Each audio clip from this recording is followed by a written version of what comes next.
Perfect. So I'm going to go ahead and call to order the Tuesday, May 11th, 2021 Planning and Zoning meeting. The time now is 8:32 p.m. and I am Councilwoman Darian Martin, the chair of this committee. We'll go ahead and forego the silent meditation and pledge as we did that earlier in the evening. If Madam Clerk was here, I would say call the roll, but who will call the roll? Either I or Madam Manager. I mean, the manager will usually be the next one in line to call the roll and do the voting. I'll call the roll for the Planning and Zoning May 11th, 2021 committee meeting. Councilperson Lightfoot Ward.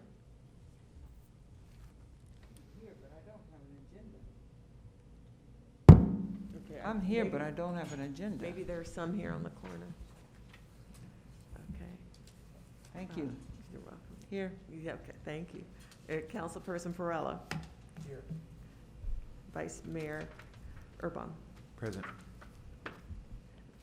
Mayor Nickerson. Here. Okay. And Chairperson Martin. Here. You have a quorum, Madam Okay. Chairperson. You may proceed.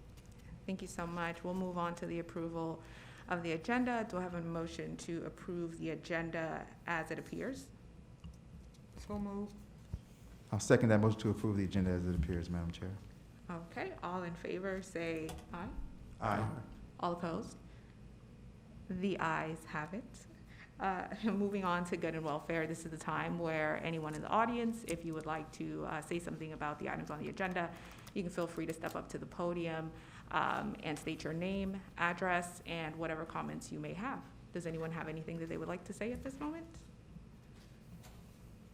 Okay, I will go ahead and close public comment. Move on to the agenda items.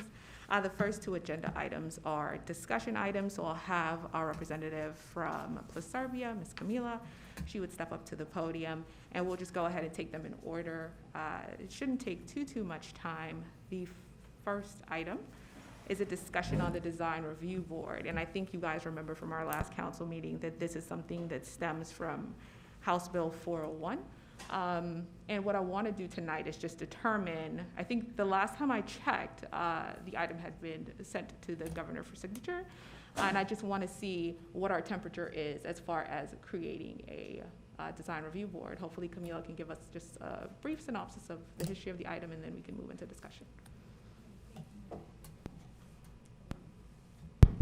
Good evening. This item, as you said, actually HB 401, before we proceed, I should preface with the fact that the bill has been passed, but it hasn't been signed. Mm-hmm. However, if it is signed, it will go into effect July 1st, and that means that any applications coming after that date would be affected by this bill. Why? Because the language states, specifically in the staff report, you'll see the language that affects the village. In the statutes, in terms of land development regulations relating to building design elements, they state that they may not be applied to single-family or two-family dwelling unless there are a lot of conditions, but the one that affects, none of them are part of the village, but there is number 7 states that unless a local government has a design review board or architectural review board. The village does not currently have either of these.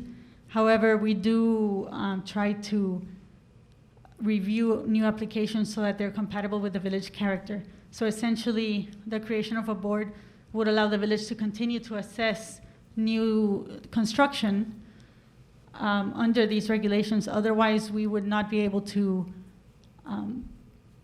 require that designs be consistent or compatible with the village character. So staff recommends that the committee consider the creation of a board, and because it hasn't been signed, you can recommend to the council, the recommendation to the council can be assessed at the following, when this item is up at the council meeting, which can then either be taken up for a vote or deferred until we know what the status of the bill is. But Okay. we're bringing it up now because it passed. That makes sense. Does anyone from the committee have any thoughts as far as moving forward with this or not? Madam Chair, if I may. Sure. Yeah, that's why I had a question for Attorney Geller. Attorney Geller, since they're saying that, local governments have to have a design review board or architectural review board, are they defining that as an official board of like minimum of like 5 people, minimum 3 like votes that go through, or could what like Proserbia does be considered a review process, or does it have to be an official board? Is my question. I don't believe that simply having staff review Okay. is going to satisfy the requirements of the statute. Now, having said that, for instance, there are things that you have to have. You have to have a local planning agency, an LPA. The LPA is the village council. So you don't necessarily have to have a completely new, separate, individual body, but you have to have a board, and my thought is that what you should do is to have an ordinance to authorize that and simply have the village council be the design review board. You can continue to have staff, our planning department is Proserbia, essentially outsourced to them. You can continue to have them do the same review. You can still have it brought to council, but it would be council sitting as the design review board in the same way that you sit as the local planning agency under certain circumstances. It's a stupid, terrible bill, if I can editorialize. I spoke and voted against it, but it is in keeping with the seemingly continuous mission of the majority party in the legislature to assault home rule powers of municipalities and counties at every possible occasion. That said, the law is the law, and I would urge you to move it to full council, to allow or direct or whatever me to try to bring an ordinance for first reading at the May meeting, so you could enact an ordinance on second reading at the June meeting prior to July 1st, when the new law takes effect. I don't think it's impossible that the governor will veto it, but I certainly would not like to see us rely on that. I consider it probably unlikely. There was kind of an extensive report on this that we were just given by the village's lobbyist, outlining some of this in writing in a report to the village. I don't know if that's been made available to the full council yet or not, but I think we need to, unfortunately, I think we need to do it and do it quickly. Yes. One more question, Madam Chair. Sure. Go ahead. Okay, so I'm looking at the bill right now as you were speaking. Let me ask you this. Okay, so I think that's a good idea. So we don't have to like go out and do so much. If we can be the board, that would be a good thing. Just do those ordinances, first and second reading. Let me ask you this, Attorney Geller. If the council is going to be acting as the board for design review and architectural review, do we have to handle those situations separately from the councils? Like, so for example, let's say a regular council meeting starts at 7 o'clock. Do we have to, let's say, have the board meeting from like 7 to 7:30 and then start the council meeting from 7:30 on? Do we have to separate it out like that? I don't necessarily think it takes as much time as you think it might. Or what, then from that or what if example- or 7 to But- 7:15, like, should we, like, separate it out like that? Yes. Okay. You know, my advice is yes. To say that it is absolutely required to do that it's mandatory that it be a separate meeting, gavelled in, gavelled out, possibly not, but we don't want to invite legal challenge and then leave that up to some judge and then the appeals court. We simply don't want to get in a situation, spend the money, have the uncertainty. The cautious thing to do is to simply treat it, I mean, that's typically what we do when you do have an LPA item that deals with, for instance, your comp plan. I think that's your understanding as well, Ms. Zabla, I would think. So I would say, I mean, it's not necessarily really completely different from what you now do when you get a recommendation from Plus Urbia that comes to P&Z and then goes to full council.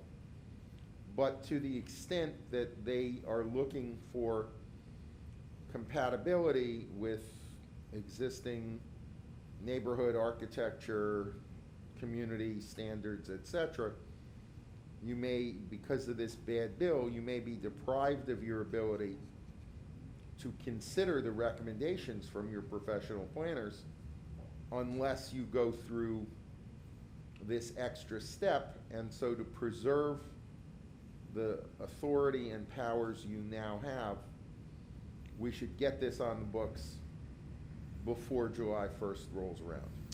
Thank you, Mr. Attorney. Madam Chair, you know, my suggestion is that, you know, we go for it. I'll make a motion in a second. We can continue discussion, but I'll just make a motion so it's out there. But my suggestion is that we go forward and move this to full council, you know, and create an ordinance to make the council the design review board or architectural review board. And I think that, you know, if there's anything that we have to review, then going forward before council, or, you know, we're used to coming here to the Village Hall at 7 o'clock. We can keep the, you know, we can have the design review board. If there's anything we have to review, like, we can start at 7 o'clock for the design review board, architectural review board, since we'll all be here. And that can be from 7 to 7:15 or 7 to 7:30, however quickly it gets us through it. And then we can start the council meeting right after that.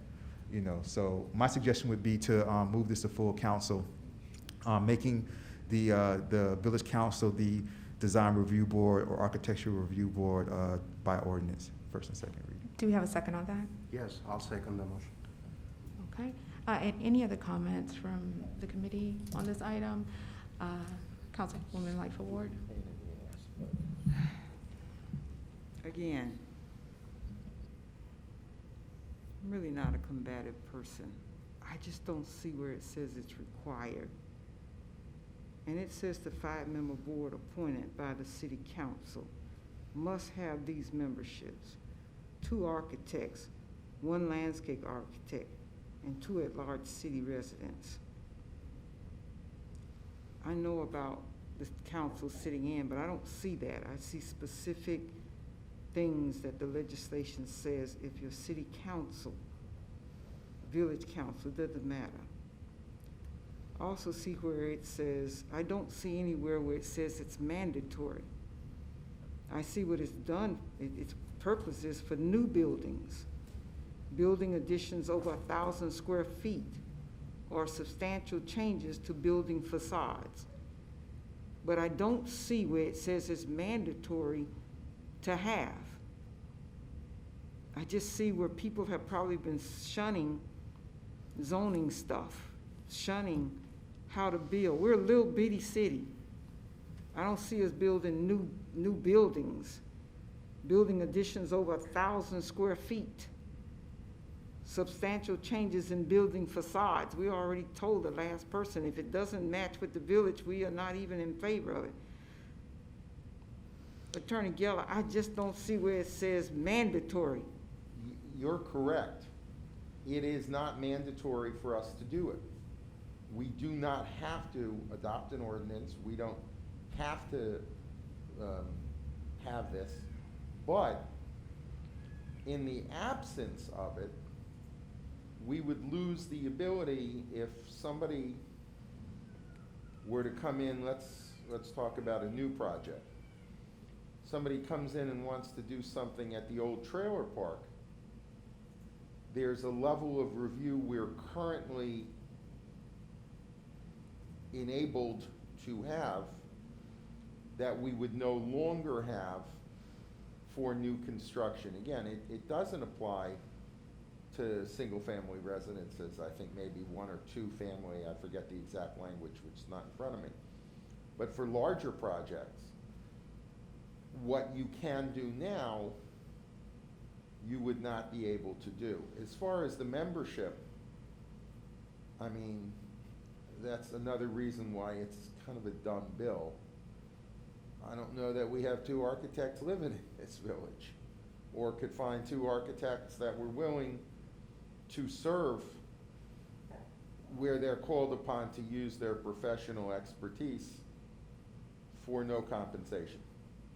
So if we adopt a design review board and we say it is our governing body, the village council, it's entirely possible somebody will challenge us and say, oh, it's not really a good design review board, but I think at least it's defensible on our part to say, you could say that for the city of Miami, but you can't require that for the village of El Portal. We simply don't have people available that fit those qualifications that we know that are willing to serve without compensation.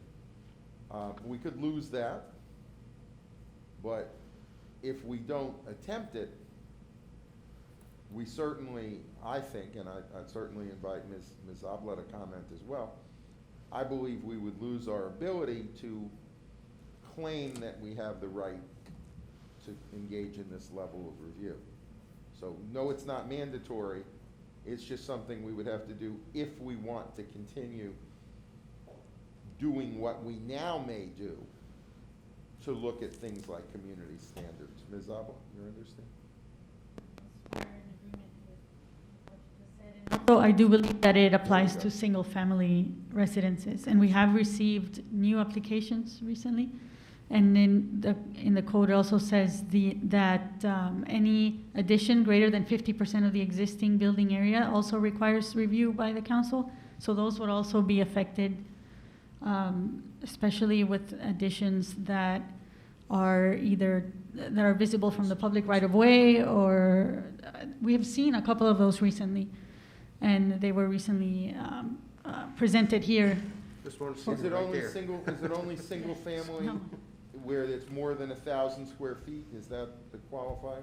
It just simply says projects are subject to design review, aspects of architect, landscaping, lighting, and signature following projects, 3 projects, new buildings, building additions over 1,000 square feet, substantial changes in building facades. Yes, ma'am. In commercial, multifamily, planned development, industrial, and public service zoning districts. That's what it says. It doesn't, I mean. Councilwoman Life Award, I have a question for you. Is your argument that it doesn't impact enough households for it to be worthwhile for us to do it? That is very succinct Okay. in what I'm thinking. Okay.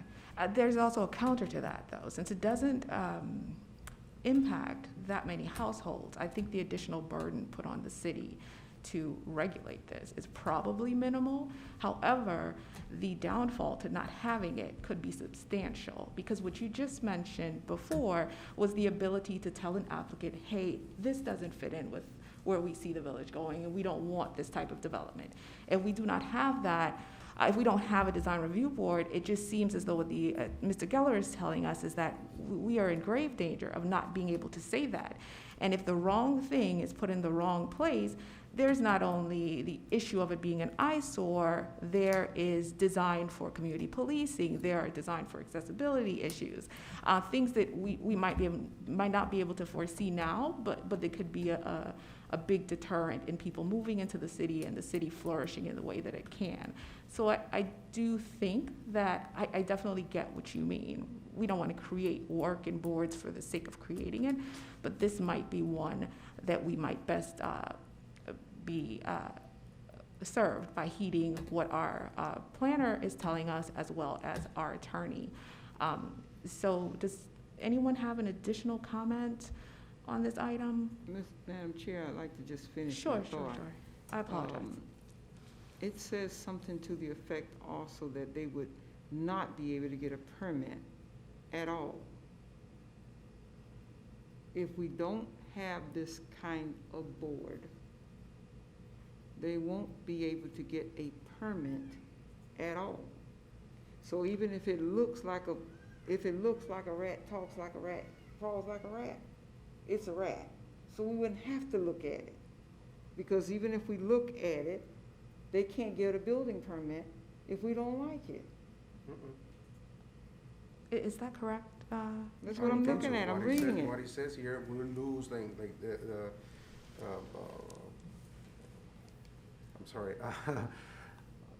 Camila said at the beginning, we will lose the, or the lawyer, I think he said it, we'll lose the power of like controlling whether, you know, you like that building or not, like whether we like, you know, the single family home or the family building has, you know, it's a square box or whatever. So we will have no saying of what is going to be built next to your house or next to my house or next on any corner of the village. If somebody comes and wants to knock down a $500,000 house that they just bought to build something super modern or just a square box with no windows, we have no saying on that, right? We'll have no saying on that.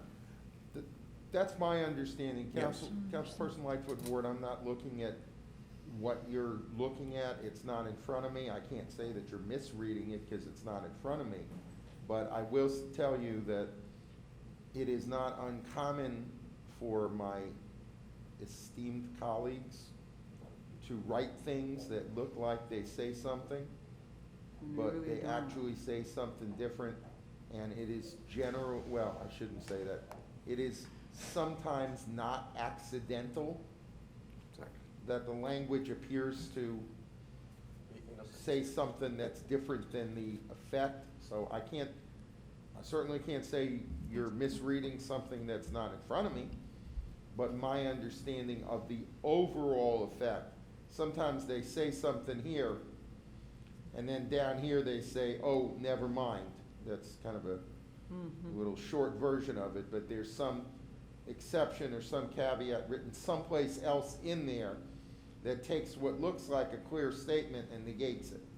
So like I said, I can't say you're misreading what you're looking at, but my understanding of the overall effect is exactly what our planner has said, that not that we would not still have some ability, we have to make sure that building permits are proper, that the building code is complied with, etc.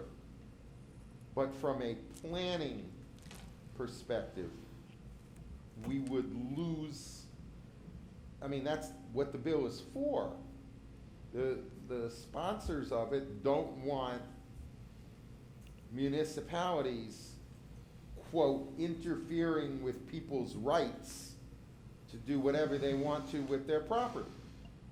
It is an anti-planning vehicle to stop municipalities, and I think counties as well, from controlling what people do.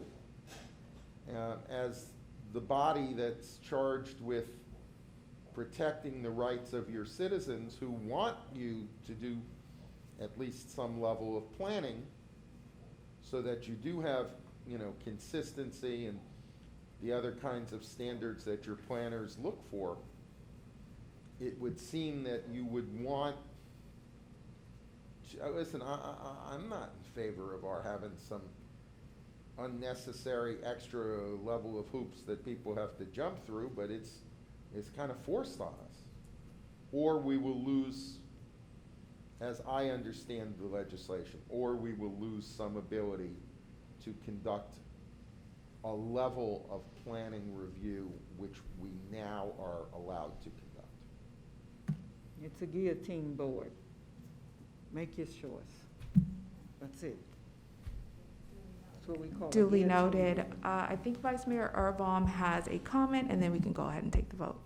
Yeah, so I may have a solution that might be workable. I'll get there in just a second. My first comment would be, the example that comes to mind for me in terms of that confusion and the way the wording is a ballot measure. Ballot measures are full of double negatives, and unless you really are an English major or an attorney, it's very difficult to figure out if you really should be voting for a ballot measure or not, because you get lost halfway through it and you're turned around sideways, upside down, and you don't even know where you're at in the ballot measure anymore. So that's the example I would give, I believe, kind of of what we're trying to say in terms of what we're looking at here.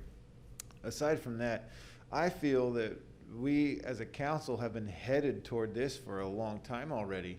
The architecture guidebook and all the work that Pluserbia has done essentially has been towards an end of a more formal review process to include a board, a new committee within the village to accomplish that. So I feel that we're already headed in that direction at light speed, and that we may as well do it now. Now, in terms of how do we accommodate that, if the council can be that board and, for example, having Pluserbia as an architecture,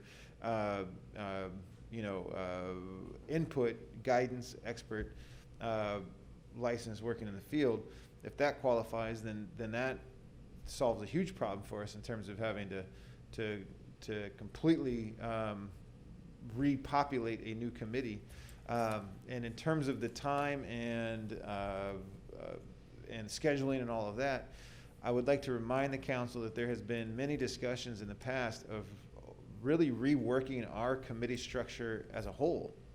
So the solution that I have is that maybe this is the time to, maybe baby steps, we don't completely overhaul the committee structure, but at least I would suggest we could incorporate Code Enforcement and Public Works into one committee, freeing up a space for this committee. So I know that it's been discussed in the past of how do we get from 6 committees down to 3 or 4 by combining committees, because many of the issues are overlapping.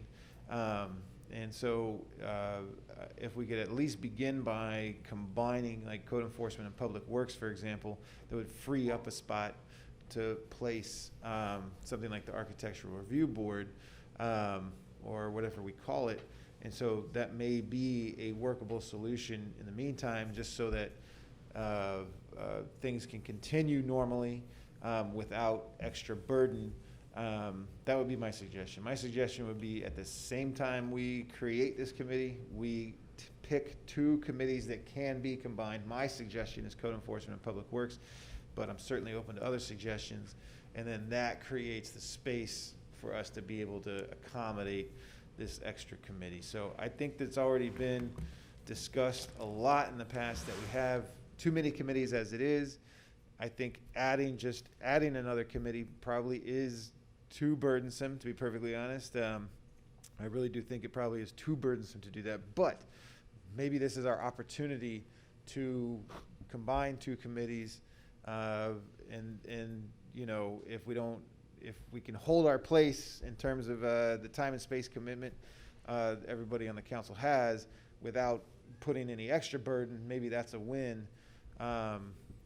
Even though it might still feel like a step backwards, because here, if we combine 2 committees and free up that space and time only to refill it, that can be a little frustrating, I'm sure. But that would be the solution that I would see and suggest, would be like, let's combine 2 committees, add this one.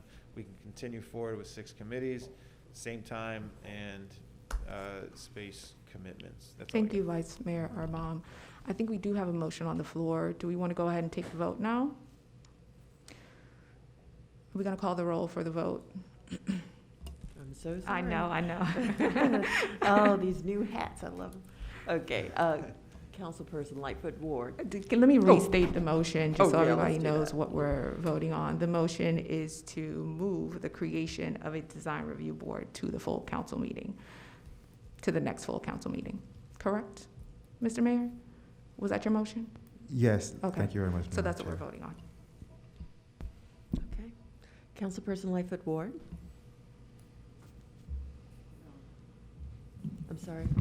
No. Councilperson Perrella? Yes. Vice Mayor Urbano? Yes. Mayor Nickerson? Yes. Chairperson Martin? Yes. Okay. Your motion passes 4-1. Okay. Let's move on to agenda item number F2, letter in number F2, discussion to include gravel swale maintenance. Camila, could you give us the staff report on that? Yes, thank you. And please disregard the item. There is not about fences, it's about soils. And this has come up as a result of recent requests for the past over a year of people wanting to have gravel on the swales. We have denied applications because the form-based code calls for swales to be lawn, grass, sod, nothing else. However, there's nothing explicitly in the code that says that gravel is not permitted. And our request here is to address this by amending the code and adding this specific language that says that only grass will be permitted on the swales. And the reason why we want to do this is for safety and to discourage parking on the swales, which I know is common because people need, places to park, but in reality, the swale shouldn't be used for parking, and putting gravel on the swale encourages that. And secondly, safety, because gravel, the pieces tend to fall into the right of way, and then they can become projectiles, as cars go through. Gravel is allowed in the private property, and it's actually one of the options for driveways there, but not in the public right of way. And so that's where this item why this item is here before you today. Okay. I'll go ahead and open it to the council members. Do you have any items, any discussions on this item? Madam Chair, if I may? Sure. Yeah, I just want us to keep in mind, just going forward, this is just something that we have to really think about and think about how we want to do it, because when you think about gravel being in the swells, I don't think that's a good thing, especially like the P-rock, because the P-rock is really small. And so, when it rains and gets muddy, gets dirty, and it really looks bad. I don't disagree necessarily with grass in the swell. The only thing that I will say is that, we are a Tree City, USA. We do have, especially on the east side of El Portal, a lot of shade. And sometimes, I've noticed just that in certain areas, the grass in the swell it won't grow. Like it just won't take. Like I said, I do disagree with having the small peat rocks in the swell as far as gravel goes. But sometimes the larger rocks, like river rocks, which are the large, flat, really nice looking rocks, the river rocks, something like that, I wouldn't be totally against. But if we want to do the grass in the swell and make that official, that's the only thing that can be in the swell, I'm not necessarily all the way against it, but it may be hard for some of our residents to grow grass in their swells. That may be difficult. That's the only thing I just want to say, keep in mind. Any other comments? Councilman Farrella? No, go ahead. Vice Mayor Urbano? So I will say that rock, gravel, all of that aggregate material is incredibly difficult to maintain. The only way you could stop it from getting completely weeded out, for example, is by parking a car on it so that no light essentially has a long enough period of time to allow vegetation to grow, right? That would be the primary way to keep the rock clean, would be to keep a car parked on top of it. In addition to that, I feel that the rock being scattered the places where it's already in the village, is already a concern because it's degrading the road, the road, like the street where people drive. So, in addition to that, it all depends on what's underneath the rock, if it's actually gonna be helpful in mitigation of flooding, for example. So, you know, some people might put in like a French drain and put gravel over the top, and then the water stays, you know, draining very well. But most people are just gonna dump bags of rocks so they can park, and then you're still gonna have ponding, and then that's gonna carry more rock out into the street and degrade the street even faster. In addition to that, on the sidewalks, you know, I've got a gentleman who passes by a couple times a day in a wheelchair, and so things like that become an impediment for people who really do need that smoother surface on the sidewalk. We already have an issue with either not enough sidewalks, or where they are, tree roots uprooting the sidewalk so that the sidewalk panels are uneven. So we already have an issue with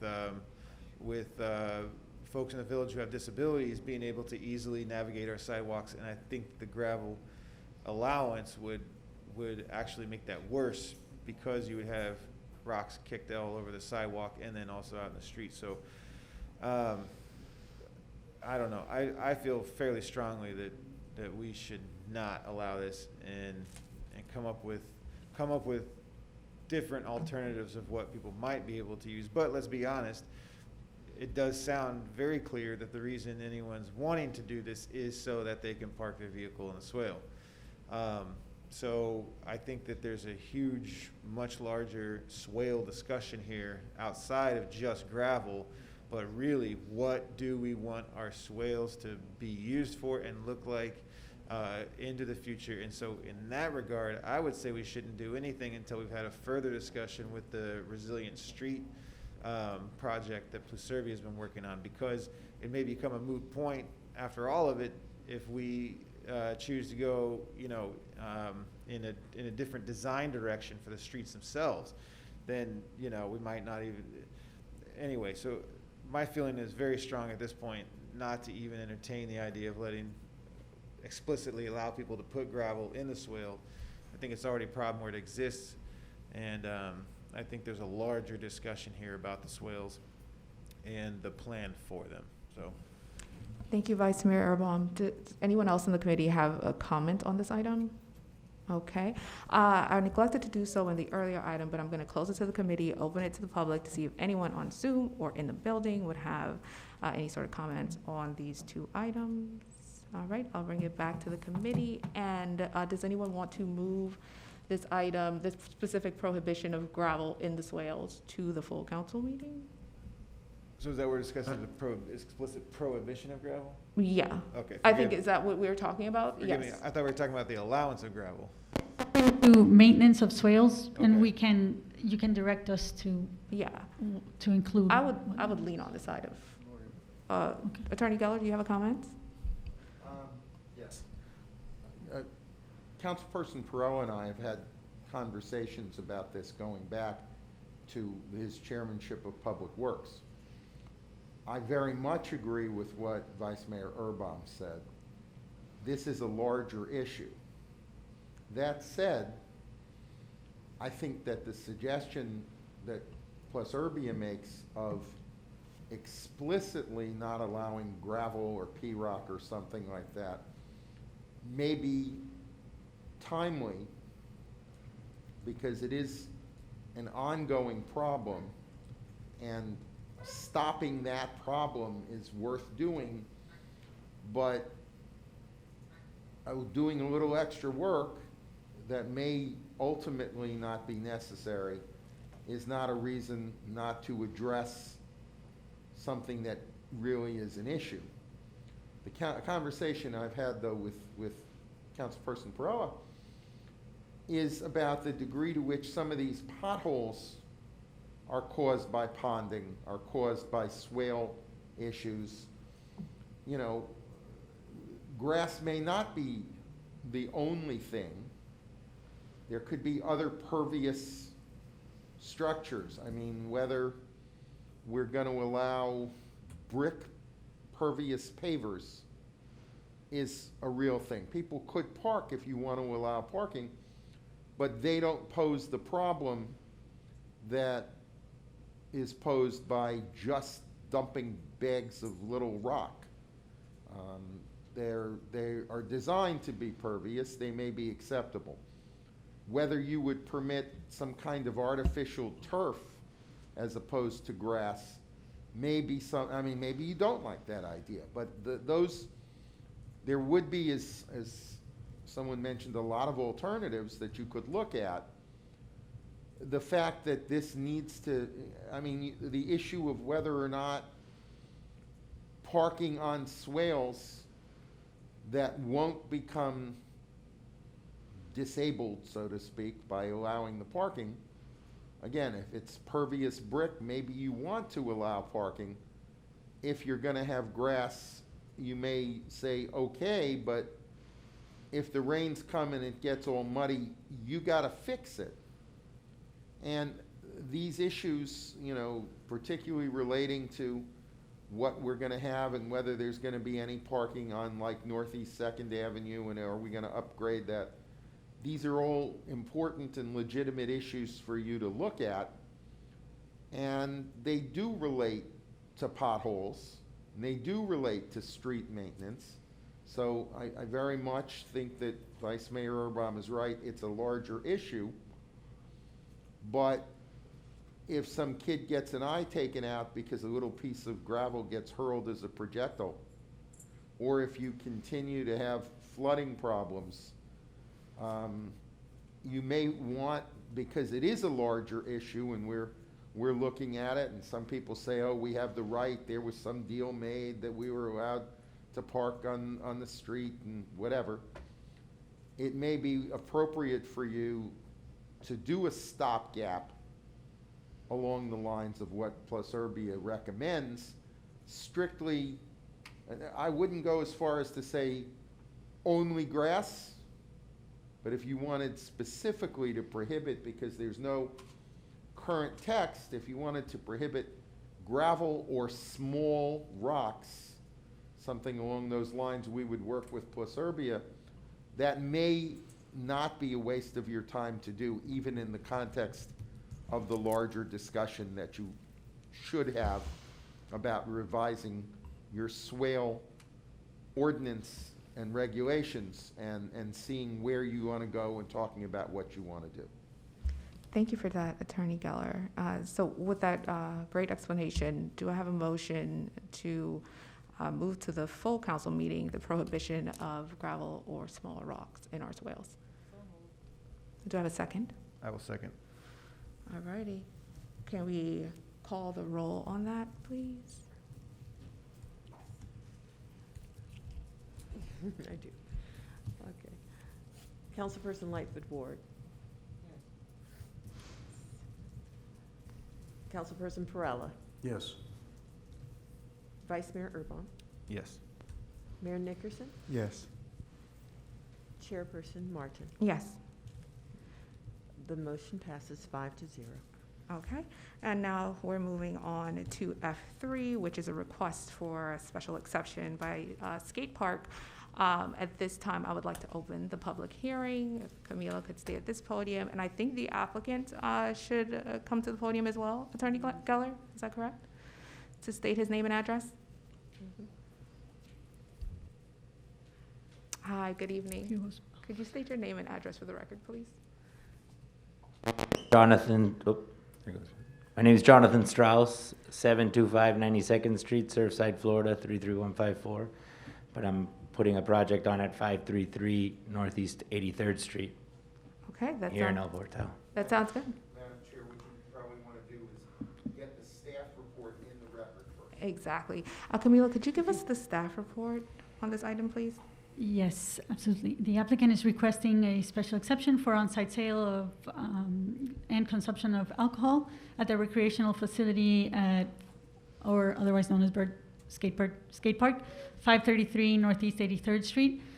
Pertaining to this request, staff recommends approval for the special exception grant for on-site consumption and sale of alcoholic beverages. at 533 Northeast 83rd Street. Thank you so much. So I'll open it to the committee for discussion. Does anyone have any questions, concerns? Madam Chair, let me, on the chance that not only the applicant but anybody else wants to, we should swear them in, and just, Okay. if you'd raise your hand, anyone who's going to testify, anybody at all. I, and state your name, I do solemnly swear solemnly swear that the testimony I will give today that the testimony I will give today will be the truth, will be the truth, the whole truth, the whole truth, nothing but the truth, and nothing but the truth, and either so help me God or affirm it. and so help me God. Okay. The witness is sworn. Thank you, Madam Chair. Thank you. So going back to the committee, does anyone have any questions or comments that they want to pose at this time? Attorney Geller? My only question, Ms. Abba, is, Yes. since I haven't reviewed the staff report, we have an ordinance in process that's halfway through to reduce the distance, but it's not final till we approve it on second reading. Is this location under the old ordinance, that hopefully will be history soon, is it too close to an existing licensed facility today, or is it, I mean, it would only be permitted under the new ordinance, or is it the proper distance already from what's existing? The location is closer than the distance stated in the ordinance because of the location of Big Daddy's. However, we were under the impression that under special exception, this can be reviewed by the council.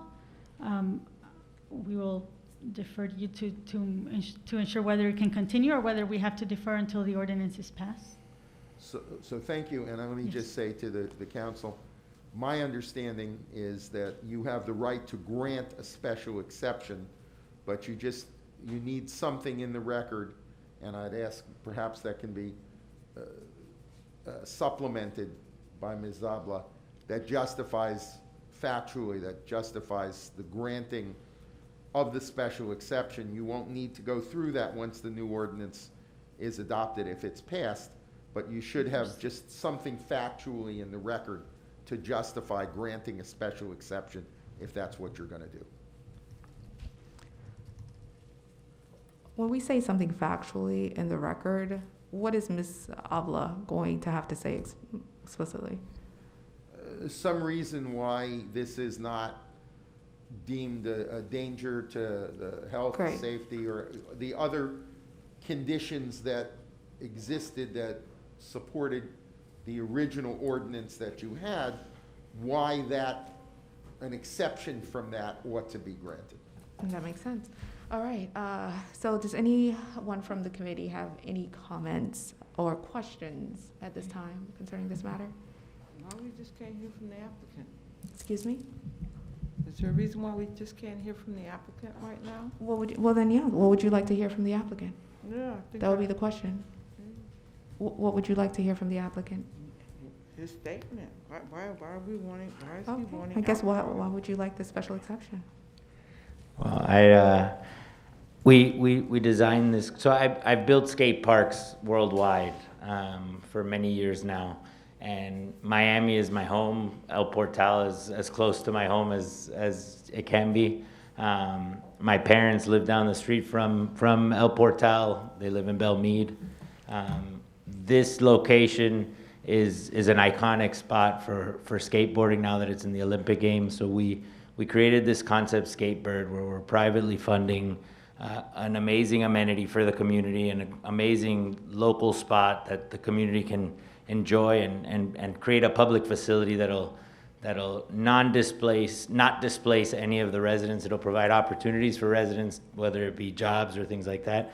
And so we've created not just a skate park like you have everywhere around the country, 4,000 and growing today, but we're creating a skate park that has multiple amenities that you don't see in any other skate park. So there's gonna be micro retail, there's gonna be food service type stuff. There's gonna be an opportunity for families to come watch the football game on the weekends or things like that. Have a 4th of July bash for the village, have other cool things like that. And so a beer and wine license happens for people that are of age, because skateboarding is multi-generational today.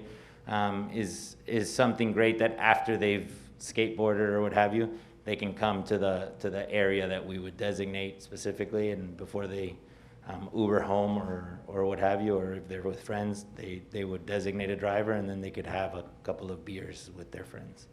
It could become a great meeting spot other than just for skateboarding. My other suggestion is if for our restaurant, so our model to generate revenue is obviously through the restaurant. So if we're able to get this special exemption, it becomes more attractive for a restaurant to come and rent space from us so that they can generate the money that they need to be able to exist in the neighborhood. Okay, that sounds like a good time. Do we have any additional questions from the council at this time, the committee at this time? I just have one. Go ahead, Vice Just one Mayor question, Urban. and it may not be of consequence, but are you currently in possession of a beer and wine license, and you're just waiting to be able to have permission to attach it to the property, or are you waiting for the ordinance and then you'll go out and acquire a beer and wine license? No, we don't have the beer and wine license. We need the village to authorize us the special exemption to be able to ask for the liquor license. Thank you. Okay, I do believe that I have, Camila, do you have something else you'd like to add? Yes, please, if I can just say for the record that we support the granting of the special exception to the skate park, because even if the distance from the existing establishment, Big Daddy's, that sells liquor in Zone 5 or within the area where the skate park will be built, it would not cause a detriment to anyone in the direct vicinity of the skate park or anyone coming to enjoy it if with the sale and consumption of beer and wine as part of a restaurant in the skate park. So that's why we're in support of this special exception. Okay, Attorney Geller? And Madam Chair, let me just say for the record that in my opinion, that is a sufficient part of the staff report, a sufficient justification to justify the granting of the special exception based on what our staff has just put into the record as part of the staff report, which is competent, substantial evidence that you're entitled to rely upon in voting to grant a special exception. Thank you so much. Are there any other comments from the committee? Okay, so now I will close it to the committee, open it to the public. No one is here except us, so I'm assuming there are no comments. So I'll bring it back to the committee and ask if there is a motion to, I believe, are we granting? Yes. A motion to grant this? Either way. Okay, motion to either grant or deny the special exception for on-site sale and consumption of alcohol within the recreational facility located at 533/561 Northeast 83rd Street in Zone 5. Do I have a motion? Madam Chair, I'd like to make a motion to grant the special exception. Do I have a second? I'll second. Okay, let's vote. Okay, Councilperson Lightfoot Ward? No. Okay, Councilperson Perella? Yes. Vice Mayor Urban? Yes. Mayor Nickerson? Yes. And Councilperson and Chairperson Martin? Yes. Okay, motion passes 4-1. Thank you so much. So now we are done with our agenda. I am closing the public hearing. Now we are moving on to the good and welfare, which at this point, if there was anyone else here that wanted to come up and say something, they could do so right now. He is seeing no one. We are going to move to adjournment. So can I have a motion to adjourn this meeting? I'll Second? move to adjourn. Oh, sorry. I'll second then. A second? I'll second. Awesome, awesome. So yes, all in favor say aye. Aye. Okay, the ayes have it. The meeting is adjourned.